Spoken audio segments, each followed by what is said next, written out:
తెలంగాణ శాసనసభ శాసన మండలి సమావేశాలకు గెజెట్ నోటిఫికేషన్ జారీ అయింది.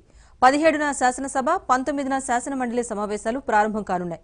అయితే అసెంబ్లీ వ్యవహారాలకు సంబంధించి మంత్రి లేకపోవడంతో సభా వ్యవహారాలు ఎవరు చూసుకుంటారా అన్న చర్చ జోరుగా సాగుతోంది.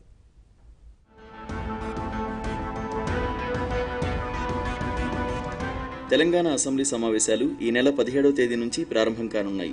ఆ రోజు ఉదయం 11:30 అసెంబ్లీ హాల్లో మొదలవుతాయి. ఈ మేరకు గవర్నర్ నరసింహన్ పేరిట అసెంబ్లీ కార్యదర్శి నోటిఫికేషన్ జారీ చేశారు. 4 రోజుల పాటు సమావేశాలు జరగనున్నాయి.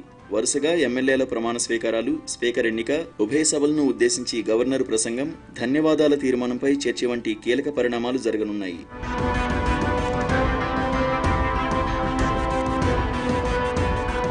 ఇంత కీలక సమయంలో శాసనసభ వ్యవహారాలను ఎవరు చూస్తారు, సభలో సమన్వయం ఎవరు సాధిస్తారన్న దానిపై ఎమ్మెల్యే చర్చ జరుగుతోంది.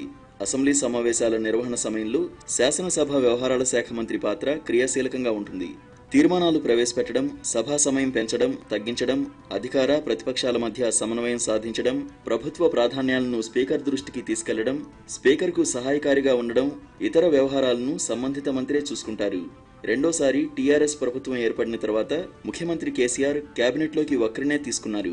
దాంతో శాసనసభ వ్యవహారాలు ఎవరు చూస్తారనే చర్చ సాగుతోంది. ఇలాంటి పరిస్థితుల్లో ఈ నెల 18వ తేదీనే మంత్రివర్గ విస్తరణ ఉండవచ్చని, మంచి ముహూర్తం కూడా ఉందని టీఆర్ఎస్ వర్గాలు చెబుతున్నాయి. లేదంటే 30న మరో ముహూర్తం ఉందని అంటున్నారు. 18న మంత్రివర్గ విస్తరణ జరగకపోతే సీఎం కేసీఆర్ అసెంబ్లీ సమావేశాల్లో అన్నీ తానై వ్యవహరిస్తారా, లేక ఇతరులకు బాధ్యతలు అప్పగిస్తారా అనే సందిగ్ధం నెలకొంది. ఆ 4 రోజులు హోంమంత్రి మహమూద్ అలీకి బాధ్యతలు అప్పగించవచ్చనే అభిప్రాయాలు వ్యక్తమవుతున్నాయి. ఒకవేళ 18వ తేదీన విస్తరణ జరగకపోతే ఆ రోజు ప్రమాణ స్వీకారం చేసిన మంత్రుల్లో ఒకరికి శాసనసభ వ్యవహారాల బాధ్యతలు అప్పగించే అవకాశాలు ఉన్నాయి.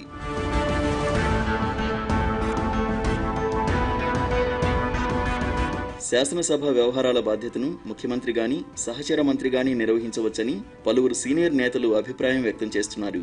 ఆ బాధ్యతలను ఎవరికి అప్పగించాలనేది సీఎం నిర్ణయంపైనే ఆధారపడి ఉంటుందన్నారు. ఖచ్చితంగా శాసనసభ వ్యవహారాల మంత్రే చూడాలనే నిబంధన ఏమీ లేదంటున్నారు.